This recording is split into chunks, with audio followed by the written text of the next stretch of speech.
இன்றைக்கி குழந்தையிலேருந்து பெரியவங்க வரைக்கும் ரொம்ப பிடிச்ச பாஸ்தா பற்றி பார்க்கலாம். இது ஒரு 4-5 டைம்ஸில் நான் பண்ணுவேன்.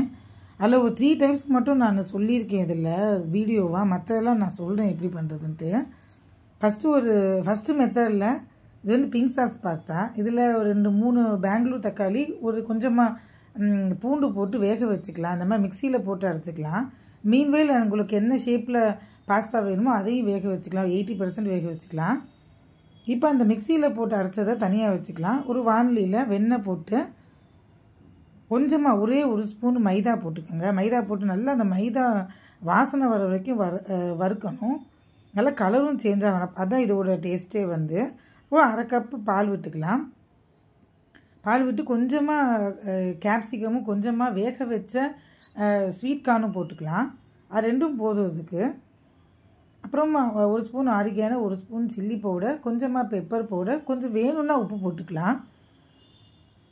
டொமேட்டோ கெச்சப்போ இல்லை சாஸோ இருந்தால் அது ஒரு 2 ஸ்பூன் விட்டுக்குங்க. நல்லா கலர் கொடுக்கும்.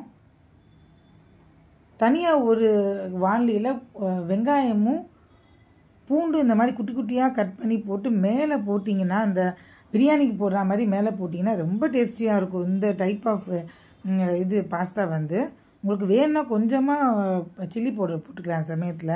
இல்லை எங்களுக்கு மைதா வேணாம், ரொம்ப ஹெல்த் கான்சியஸாக இருக்கீங்கன்னா இந்த சமயத்தில் 2 சீஸ் அந்த இது இருக்கும் பார்த்தீங்களா, ஸ்லைசஸ், 2 சீஸ் ஸ்லைசஸை வந்து மேலே போட்டுக்கலாம். அதுவே கொஞ்சம் சீஸியான ஒரு கன்சிஸ்டன்சி வரும் உங்களுக்கு. வேணும்னா கொஞ்சம் இது மேகி மசாலா பவுடர் நான் போடுவேன். ஸோ இந்த பிங்க் சாஸ் பாஸ்தா ரொம்பவே டேஸ்டியாக இருக்கும். நெக்ஸ்ட்டு செகண்ட் மெத்தட் பார்க்கலாம். இது ரொம்பவே ஈஸியான மெத்தட், ட்ரையாக பண்ணுற பாஸ்தா. ஸோ இந்த ஷேப்பில் நான் பாஸ்தா எடுத்திருக்கேன். அதாவது ஒரு 80% இல்லை இது வந்து ஃபுல்லாகவே நல்லாவே வேக வைக்கணும். பிகாஸ் இது வந்து திருப்பி போட்டு நம்ம வேக வைக்க மாட்டோம்.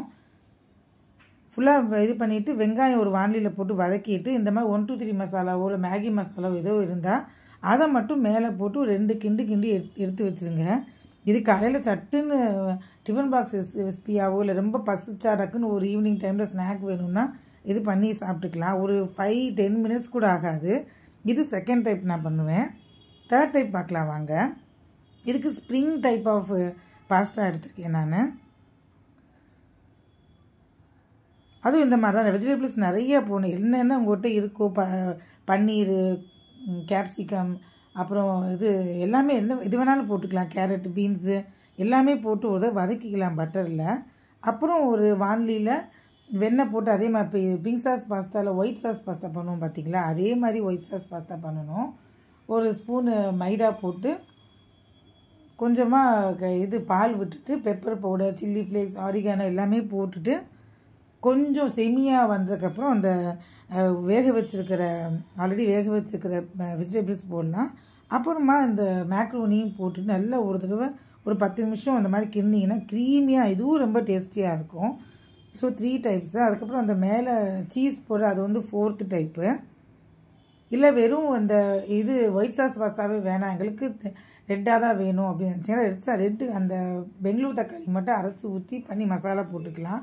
இல்லை இந்தியன் ஸ்டைலில் வேணும்னா தக்காளி வெங்காயத்தை வதக்கிட்டு மிளகாப்பொடி, மஞ்சள்-பொடி, தனியா பொடி, மிளகு பொடி, இதெல்லாம் அந்த மாதிரி பொடி மசாலா இதெல்லாம் இருக்குது இல்லையா, பொடியெல்லாம் அதெல்லாம் போட்டு நல்லா வதக்கிட்டு எந்த ஷேப் ஆஃப் மேக்ரோனியோ ஏதோ ஒன்று எடுத்து போட்டுக்கலாம்.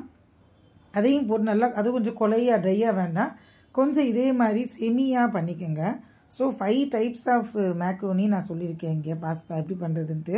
ஸோ லாஸ்ட்டாக இதில் கொஞ்சமாக சீஸும் அந்த கஸ்தூரி மேத்தியும் போட்டிங்கன்னா டேஸ்ட்டு பார்த்தீங்கன்னா ரெஸ்டாரண்ட் ஸ்டைலில் இல்லை அதே மாதிரி டேஸ்ட்டில் வரும். நான் சொல்லியிருக்கேன் 5 டைப்புமே ரொம்ப நல்லாயிருக்கும். ஒவ்வொரு நாள் ஒவ்வொன்றும் செஞ்சு கொடுத்து பசங்களை அசத்துங்க. ஸ்கூல் வேறு திறக்க போகுது. ஸோ தேங்க்ஸ் ஃபார் வாட்சிங்.